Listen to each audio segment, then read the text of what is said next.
Bora falar de gibi, gente? Vamos falar de coisa. Vamos falar de coisa boa. Nossa, eu virei vendedor de TechPix aqui, do nada.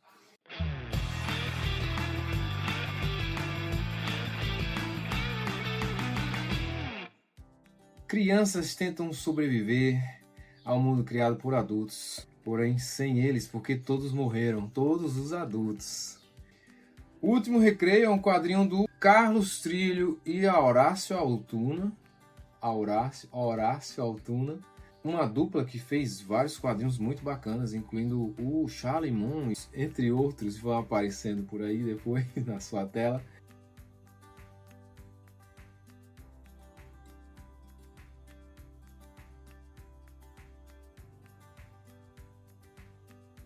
No nosso quadrinho de hoje, os autores nos trazem uma realidade dura em que os adultos morreram. E aí a puberdade, o despertar da sexualidade pode matar as crianças que sobraram. Olha que loucura, né? Você não pode crescer, você não pode pensar em coisas safadinhas, porque você vai morrer, infelizmente. Essa é a premissa que a gente tem. Nossa dupla de argentinos escrevem esse livro dos 80. Isso, 82. É um quadrinho que foi publicado em várias editoras na Argentina e na Espanha em tempos alternados, no meio da ditadura argentina. E aí ele fala de uma Nova York em que os adultos faleceram e sobraram só as crianças. Esse tipo de história a gente encontra por aí, como O Senhor das Moscas, como até o Sweet Tooth, que recentemente aí virou série da Netflix. Esse é um tema que já é recorrente, porque ele é um estudo social sobre o ser humano, na verdade. Quando a gente tem um trabalho desse, a gente está vendo um drama humano, né? Um drama de personagens, mas a gente também está vendo um experimento social aqui. Aquele mito de que a criança é um ser iluminado que é corrompido pela vida adulta, pelo sexo, ele é meio que quebrado, porque aqui as crianças são muito cruéis quando elas querem ser.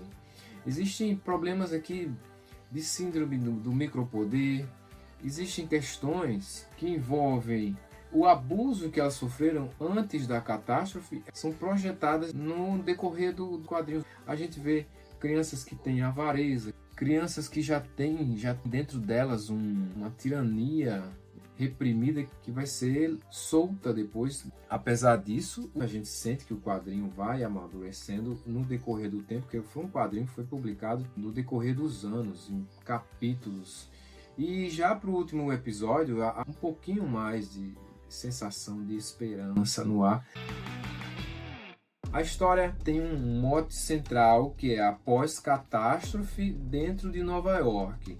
E nas outras capitais a gente subentende isso. Cada capítulo é focado em algumas personagens e algumas se repetem, como o nosso amigo Sapo, como o menino gordinho, o Andy, enfim. A gente vai acompanhando certos personagens até o final da história, vendo a cidade sendo degradada, vendo algumas crianças evoluindo no decorrer da história. É assim que a gente acompanha O Último Recreio. A gente vai percebendo que aquela euforia inicial, um mundo sem adultos é um mundo sem regras. Por isso, muitas das crianças elas ficam muito felizes, porque há supermercados, há o mundo inteiro a se desbravar, sendo que eles não entendem que isso vai acabar uma hora. Claro que há o choque inicial, porque os pais morreram, quando eles se resignam, né, que eles vão ter que lidar com essa nova realidade de viver apenas com crianças e não poder mais atingir a puberdade por causa dessa bomba. No decorrer do livro, a gente vai percebendo a degradação, a sujeira, a morte, os delitos, a falta de ética. Crianças vão enlouquecendo no decorrer da história. Por isso que se torna um livro tão bonito de se ver, a arte é fantástica. O Horácio Altuna faz painéis muito belos, faz também quadros que retratam bem a dureza que estamos vivendo, mesmo situações que são de dia. As cenas conseguem nos mostrar um peso da situação, da sarjeta, da sujeira. A sujeira vai aumentando, você vai percebendo que à medida que você vai lendo os contos, a cidade vai ficando mais suja, mais nojenta mesmo. As crianças acompanham essa sujeira, elas vão ficando cada vez mais descivilizadas. Então tá aí, gente. Fazendo uma sinopse mais por cima, seria mais ou menos isso que eu teria para vocês. Se você se interessar, é um livro que tá aí, livro da editora Risco. Vamos então agora para a nossa análise mais detalhada. Vamos para quem já leu. Você que já leu, vem comigo, segura na minha mão. Vamos falar sobre o caos. Gente, eu estou invadindo aqui o vídeo de vocês rapidinho para dizer que esse vídeo, ele ficou um pouquinho longo, inteiro, então ele ficou mais longo do que o comum, mais que o normal. Deu mais trabalho para editar esse vídeo do que os outros vídeos. Eu peço então que você deixe o like de você já agora. Por favor, se não está inscrito ainda, se inscreva no canal. E aproveitem o vídeo, gente. Mesmo se você não leu o quadrinho, dá uma sacada, porque, assim, tem muita informação interessante. Se você vai ler depois, também você vai aproveitar. Mesmo sabendo um pouco de spoiler, a gente esquece. Então, assistam o vídeo até o final. E muito obrigado, valeu! Vocês têm filhos? Vocês lidam com crianças? Eu lido com crianças todo dia. E a visão que o Carlos Trilho tem da criança, ela é um pouco pessimista. O Rousseau falava do bom selvagem, que o homem da zona rural, o homem do passado, era um homem bom e foi corrompido pela evolução, pela mecanização, pela vida urbana. Já a criança é uma pessoa que não tem vícios e maldades.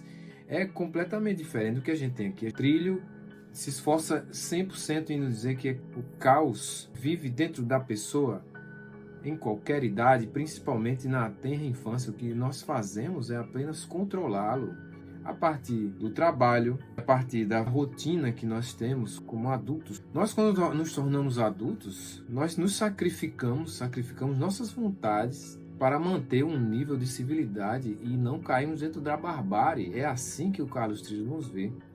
A criança já é ao contrário, ela vive em função dos seus desejos. No quadrinho, há momentos em que elas simplesmente se deixam levar pelos desejos e saem destruindo tudo que passam pela frente como um rolo compressor, porque elas não produzem nada, né? Isso na visão do Carlos Trillo. A cidade fica devastada, suja, imunda, não há energia elétrica, não há água potável, não há a mínima condição de sobreviver. Essa é a realidade. Os animais tomam conta, os ratos, os cachorros, os cães, as moscas. Então, o que temos aqui é uma desumanização a partir do momento em que há apenas crianças e pré-adolescentes vivendo na sociedade. Nós voltamos a uma condição de animais. Voltando ao tema sacrifício, a criança, quando atinge a puberdade, há um sacrifício em não ceder às vontades, ao sexo, a vontade louca de copular, para que ela não se reproduza e não crie um problema como gerar uma criança. A nossa ordem social, ela precisa que esse jovem ele amadureça ao ponto que ele se case, se junte com uma mulher e crie uma família tradicional e que gere seus filhos a partir disso. Quando a sex bomb explode, a criança se vê forçada a amadurecer, a sobreviver num mundo completamente devastado, e o sacrifício que ela vai fazer agora é em não amadurecer, em manter essa mesma fase para sempre, que é impossível. O teste final que o Trillo nos faz aqui é quando os mais virtuosos habitantes dessa sociedade se juntam, tal qual como aconteceu na Arca de Noé ou outros mitos da Bíblia, como Sodoma e Gomorra, Torre de Babel. Esse seria o teste final dessa experiência que o Carlos Trillo nos propõe aqui. Você manter a sua integridade, a sua ética, afastar-se da zona urbana, que seria um vetor de caos, de barbárie, e voltar ao bom selvagem, a viver em comunidade como pessoas que saibam viver em sociedade novamente, sem a ganância, sem a avareza, sem a mesquinharia, sem a crueldade, livre da barbárie. Assim, a ordem se retomaria a humanidade outra vez. O Menino Sapo é o personagem mais recorrente da história e ele aparece... enquadrar melhor aqui. Ele é como se fosse o nosso guia entre os episódios que o Carlos Trillo vai contando, os 12 episódios. Ele vai nos fazendo enxergar esse mundo que está se degradando aos poucos, né? Cada episódio a gente tem um pouquinho de degradação. No primeiro momento que ele aparece, ele está envolvido com um bully do bairro. Ele é um menino de classe média que conhece o Moff. E o Moff é um menino que já passou por reformatório, um menino que já passou por vários problemas. E é com ele, através desse expertise, que o menino sapo consegue arrumar roupas, se sair, né? Por aí, ele se vê primeiro como um artista de cinema. E aí ele vai testando a sua ética, a sua civilidade, até o ponto em que o menino Moff simplesmente acha que é muito fácil agarrar uma garota e fazer sexo com ela. Ele não concorda com isso, ele não permite que isso aconteça. O menino Moff acaba morrendo, né? Porque o despertar do sexo, ele leva a isso, à morte. E esse choque que o sapo recebe desse experimento social, ele acaba saindo e não se deixa abrir a barbárie como todos os outros, ou a maioria dos outros personagens. Quando o eunuco vira um rei, né, o rei das crianças, mais uma vez o sapo não concorda com esse tipo de gerenciamento do poder, levado pela força, pela tirania. Ele foge dessa situação e também passa por uma situação em que ele é enganado pela menina, artista de televisão, tenta salvá-la de uma situação e acaba que ele não é, se vê envolto num delírio. O sapo, quando ao final do quadrinho, né, ele se junta com os outros virtuosos da história, e o teste final dele é defender a sua comunidade. Ele acaba matando uma criança, e isso fica muito pesado na mente dele. Os 12 capítulos seguindo uma linha de ética, apenas quando Jess diz a ele que era necessário que isso acontecesse, que ele mesmo meio que se acalma. E também é com o sapo, o último quadro do quadrinho, em que ele fala e pede a Deus de que comecem a crescer em paz nesse mundo em que eles estão agora, né? Que eles estão tentando construir. É muito interessante o personagem sapo, porque ele nos dá um pouquinho de esperança. É o Carlos Trillo saindo de uma fase estritamente pessimista e nos trazendo para um pouco de esperança. Já já vamos falar um pouquinho desse último episódio e dessas viradas de chave do Carlos Trillo. Tá aí um personagem que aparece várias vezes no quadrinho. O personagem gordo, pela visão do autor, eles sempre são pessoas egoístas, são pessoas que estão focadas como se vivessem num vício que é comer. E isso já começa desde o primeiro gordo que aparece, que é o eunuco. O eunuco é um adulto que, por ele ter essa situação de ser castrado, ele não pode crescer e ele adquire um sobrepeso. Eu não sei se isso é uma condição da situação dele, mas enfim, ele tem delírios de grandeza, se transforma numa espécie de rei da cidade, das crianças. Há também o amigo do sapo, um gordinho também muito medroso. Eles geralmente são retratados como pessoas que têm falhas, seja no medo, seja um delírio tirânico, seja por eles serem sempre tratados como uma subespécie. Quando acontece a tragédia, eles querem se vingar dessa sociedade. Há também o caso do menino que mora numa mansão e se fantasia de monstro para espantar as crianças e viver sozinho, comendo todas as comidas. O menino que mora na mansão acaba falando sozinho com seus criados imaginários. Há também uma metáfora que talvez que o Carlos Trillo queira passar para a gente, que os gordos são os ricos da sociedade, pessoas que mantêm falhas, pessoas que acumulam riqueza para si e no final o que eles têm é nada.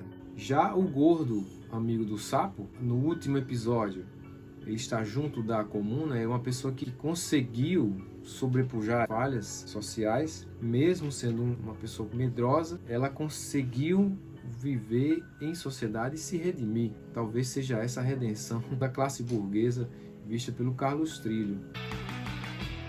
Existe uma fase na infância em que a criança ela se dá conta da morte, da finitude da vida, ela se aterroriza com isso. Eu lembro quando eu era criança que quando eu meio que atingi essa fase, e era uma época em que a AIDS estava muito em alta, então eu ficava meio que tendo sonhos e ficava imaginando se meus pais tivessem AIDS e eles iriam morrer, porque era uma doença que na época matava mesmo, não havia um tratamento mínimo que fosse possível para isso, ela estava se alastrando vertiginosamente na sociedade. E eu ficava aterrorizado com essa situação. Meus pais pegassem AIDS, assim, criança de 7 anos. Também eu ficava muito preocupado se qualquer voo de avião que acontecesse, eles estivessem lá e o avião caía e tal, eu tinha vários delírios desde de perder meus pais. E imagina o que acontece aqui nessa situação, de crianças perdem seus pais. Aqui a gente vai ter a morte desde a primeira página até a última. Vai vendo crianças mortas na rua, vai vendo bebês jogados na rua em poças de sangue. É muito pesado por muitas vezes você acompanhar, você pelo olhar da criança, adquirindo esse tipo de experiência e tendo que viver com isso, sabe? Muito pesado. Você vê que a morte ela vai sendo banalizada, a gente vai se chocando junto com crianças, presenciando tanta morte quando você deveria estar na melhor fase da sua vida. Mas aí quando você pensa que a situação da morte, da finitude, traz amadurecimento para nós como pessoas, você saber da finitude da vida, isso gera um pouco de amadurecimento na pessoa. E quando você vê elas não podem justamente amadurecer, a gente se vê numa situação de paradoxo, que é o próprio momento em que elas estão sendo forçadas a esse amadurecimento e elas são forçadas à finitude delas mesmas. Um dos contos aqui que é o da Cidade Morta. Esse é um dos contos mais chocantes do quadrinho, em que o menino que mora na mansão se vê solitário, meio que representando a burguesia da cidade, sem ter os seus funcionários, sem ter os trabalhadores, sem ter os seus criados. Ele é obrigado a sair da sua casa. E aí ele encontra quem? O eunuco, o próprio rei da cidade, morando sozinho, né, também. E o gordinho, não tem nome, é só o gordo. Infelizmente é assim que é tratado no livro. Ele vê essas pessoas mortas, ele se recusa a amadurecer, assim como todos os outros. Ele entra numa loja de revistas e vê várias mulheres peladas. Ele também entra em pânico, porque ele não pode aceitar o amadurecimento. E então ele, quando encontra o eunuco, já nessa situação de pânico e desespero, o eunuco faz uma proposta a ele, que é manter a sua vida eterna, né? Envelhecer assim como ele, e a única saída seria castrar essa criança. Então temos aí mais uma vez o paradoxo, uma situação de choque total, em que a gente vai ter dois reis morando numa cidade em que todos estão mortos, o rei das moscas, né? Vivendo numa cidade vazia. Essa é a situação em que eles se encontram. Outra constante que a gente encontra aqui no nosso livro é a situação de os meninos, sim, sempre são meninos, entrarem numa situação de tirania por conta de micropoderes, né? Geralmente são essas crianças que foram marginalizadas durante a vida ou que simplesmente possuem uma arma e elas resolvem virar monstros, tiranos, né? O primeiro é o eunuco, que a gente já falou antes. Um que passa por isso é o menino Morph, também já citado aqui, que acaba morrendo depois de tentar estuprar uma garota. O rapaz Mosca, ele tem uma arma e ele transforma toda a vida de todo mundo num inferno, enquanto que ele vira uma espécie de rei naquele bairro. Há os puxa-sacos que os seguem cegamente, simplesmente por causa dessa situação, e obedecem o que ele manda fazer, mata crianças que o desafiam e faz o que quiser na telha, né? Também tem o menino Black, outra criança, que nesse caso o poder dele é ter comida. Ele consegue a comida para o seu grupinho e humilha o garoto, que é filho do policial, porque antes disso, o pai desse garoto o humilhava. Ele transfere essa situação para o filho do policial, que acaba também enlouquecendo. O que o nosso autor traz é uma visão de que quanto a crianças, há inevitavelmente um abraço à barbárie. Nesse experimento social, a criança ela já é propensa a agir com crueldade e violência. É só dar o poder a ela. Outro tema recorrente também no nosso quadrinho é talvez uma falha da época, uma questão datada da época, que é a falta de protagonismo feminino na história. A gente só tem basicamente 4 garotas que têm algum destaque, 3 delas enlouquecem, né? Esse talvez seja um padrão da época, a menina que enlouquece. A primeira acumula bonecas e acredita que elas estão vivas. A segunda menina é uma menina que lê livros de fantasia e ela não consegue conceber que o herói dela morreu. tanto o herói dela, o Flynn, que tenta tomar a arma do garoto mosca, quanto o herói, o Rei Arthur, que morre no fim da sua história. Ela tenta desesperadamente crer que há alguma esperança nessa vida desgraçada em que ela está vivendo, que um herói vai salvá-la e que a fantasia acabou, a inocência acabou e ela simplesmente está sem ter como sair dessa situação, entra em desespero. Outra menina também que entra numa situação de delírio é a que era atriz de televisão, e ela vive num delírio diário em enganar crianças e viver o mesmo episódio do programa de TV que ela estava fazendo. A única menina que tem um certo papel de protagonista, que não é tanto assim, ela é um suporte do protagonista, é a Jessie. A Jessie acompanha os meninos, os nossos virtuosos, até o último episódio, mas ela não tem uma posição de comando, ela não toma uma decisão importante na história. Ela apenas ela vai servir para ser sexualizada pelo garoto Andy, que está entrando na fase da puberdade e, enfim, chegaria na sua morte por causa do veneno que foi jogado no ar. A história basicamente termina com essa garota seduzindo o garoto numa lagoa e é isto. Aí vamos para o último episódio mesmo, o último recreio, que fala exatamente dessa cena. Carlos Trillo e Horácio Altuna só em 1986 que publicariam o último episódio desse quadrinho. E talvez pela evolução, né, tanto dos autores quanto a mudança do Zeitgeist, eles tenham repensado algumas coisas que aconteceram aqui e evoluído alguns temas. O personagem Sapo, que é o nosso testemunho na história, ele consegue um grupo de crianças que vão fugir da cidade e chegar na zona rural. Lá nessa zona rural, ele encontra também certos bolsões de barbárie que enfrentam a criança que está no meio de um latifúndio, sozinho. Ele encontra bandidos, crianças que simplesmente roubam e se negam a querer participar do grupo deles. Por fim, eles montam uma comuna, uma espécie de sociedade comunitária, socialista, em que todos têm o mesmo papel, que todos trabalham. E aí, nessa comuna, é onde eles conseguem retornar a um pouco da ordem que eles haviam perdido na cidade. Essa visão do Carlos Trillo, que é a dar volta às origens, volta à zona rural e, a partir disso, montar a nova sociedade que está para nascer. Aí, nesse grupo variado, né, esse grupo diverso, é uma coisa que nós não tínhamos visto antes, que é o menino preto, que nesse caso ele toma uma posição de comando. O menino Ender é um menino que segue uma ética muito certa, né? A ética do trabalho, a ética da vida, a ética que a profissão é uma coisa que engrandece, e apenas com a divisão do trabalho e dos lucros desse trabalho, dessa produção, é que a sociedade se manteria de volta.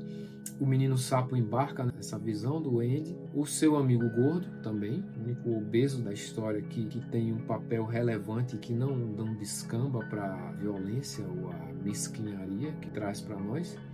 A menina Jessie, que eu já mencionei um pouco atrás. A menina Jessie funciona como um suporte para os meninos e também é como uma amizade, né?